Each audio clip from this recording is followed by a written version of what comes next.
So other than some accessibility changes and a whole ton of bug fixes, the main thing that this snapshot actually changed is how rare geodes actually are. So they are much rarer in Snapshot 21w20a now, and you can see that they are much rarer. They're pretty hard to find now, actually. You can find a couple close together sometimes, but they're certainly much more rare than the other ones.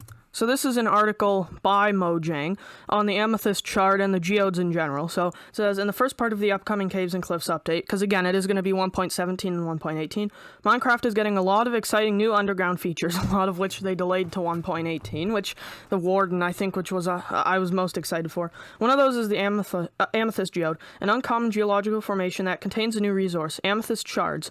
So the Amethyst shard it touches on here, which is this thing, and it actually is going to grow inside of these geodes.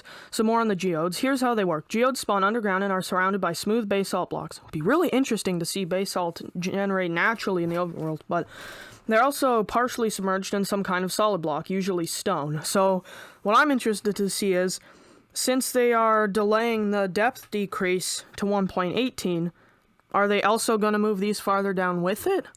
Because I don't know how they're adding this before, and I don't know if you're going to be able to find these in brimstone or whatever. Dig through that or find a crack in the surface. Okay, so maybe they will be showing on the surface, even though it just said they won't? I don't know, that'll be interesting to see. And you'll uncover a layer of calcite, another new mineral. Inside the calcite layer, you'll find something rather special, a mix of amethyst and budding amethyst blocks, as well as clusters of amethyst that, when broken, drop amethyst shards. Now, I'm not sure if this is an amethyst shard, or if this is how you get them. Not entirely sure, but this is what the inside of a geode will look like. Here's a pro tip. Don't break the amethyst blocks that have an X pattern marked on the surface block, the budding ones. Why not? Because over time they'll spawn more clusters of shards for you, but they're destroyed when broken, or moved by piston, even if you use a silk touch tool. So you will not be able to collect these blocks. You can see this is just a normal amethyst block. I'm pretty sure you can craft those with 4 amethyst shards, but the one with an X on it, those can actually grow more amethyst, and you can't move them, which is interesting. It says that's not a bug, it's intentional. It was important to us. The amethyst was not just another ore that you can mine once and take home to grow. By confining the amethyst cluster growth to the budding amethyst block, which you can only find where geodes generate and cannot be moved, we ensured that players have a reason to return to the geode over and over, which will be very interesting because mining is going to be much different for this block than for any other block. But my concern is, if it's far away from where you usually are, the chunk's not going to be loaded, and you'll just have to AFK there. So that's one of my concerns. I'm not entirely sure how that's going to work, honestly. So I don't know if I'm too happy about that. Because if you're going to have to AFK for it anyway, I might as well put it with my other farm. So I'm not entirely sure how that's going to work. I don't know if I'm super happy about that. So when you find a geode, it's a good idea to remember the location somehow, because you will want to come back to it again and again to harvest clusters. How will you mark it? Well, that's up to you. My guess is you'll probably just remember the coordinates or write them down, because honestly, that's the easiest way to do anything. Once you've got a nice collection of shards, you might be wondering what to do with them. At the time of writing, there are 3 recipes. 4 shards in a crafting grid will create a block. Like I said, 1 shard and 2 copper ingots will create a spyglass. More on that in the coming weeks. Again, the spyglass is kind of useless in Java Edition, because you already have a hotkey for that. It's kind of just a waste. In Bedrock, of course, you will need it. It'll be kind of frustrating, another Java feature that us Bedrock peasants don't have. And finally, surrounding a piece of regular glass with 4 amethyst shards will let you make a tinted glass, which blocks light while still allowing you to see through it. Handy for creating mob forms. It most certainly will be. I cannot wait to use this block. It just sounds really expensive. So anyway, it just goes on to talk more about what amethyst is and everything, but that's the main changes in this snapshot. So let's actually take a look at it. So as you can see, wow, that's a lot of them right there. That's pretty interesting, and there's a few here, but other than that, they seem very uncommon. I don't know why there are so many right there. But let's sort of take a look at the average Y level they spawn at. So let's see. Okay, this is about 36, and in my experience, it seems like they can go as far down as Y15 and as far up as Y45. So kind of all over the place, so that'll be kind of interesting, because no matter where you're mining, you'll be able to find them, hopefully. But again, I not sure if they're going to change that again in 1.18, where they're decreasing and increasing the height limit.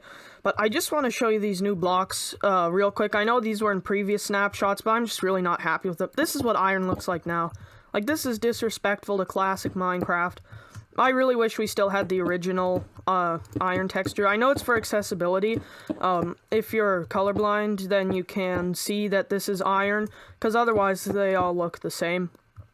I understand it from that perspective. I will probably get a texture pack that makes them look the same as the previous ones, but one thing I really like is this copper texture. I don't know why, it just looks so cool. Maybe because it's the only ore with 2 colors in it, but wow, what a cool texture. That's just really interesting. So, it said axolotls no longer play dead on land. Not entirely sure how that works, but seemed fine to me. You can get a bucket of them. That's how you do it in survival, just like you would get a bucket of any other fish. Just want to take a look at the goats. Okay, that's neat to see one up close, because I haven't actually taken a look at the previous snapshots yet. These have been in for a little while. It's really neat to see this, see the goat though, because, I don't know, I've just been hearing about them for so long, and, well, here it is, for me to place freely. Almost makes me wonder why they can't just release this version already.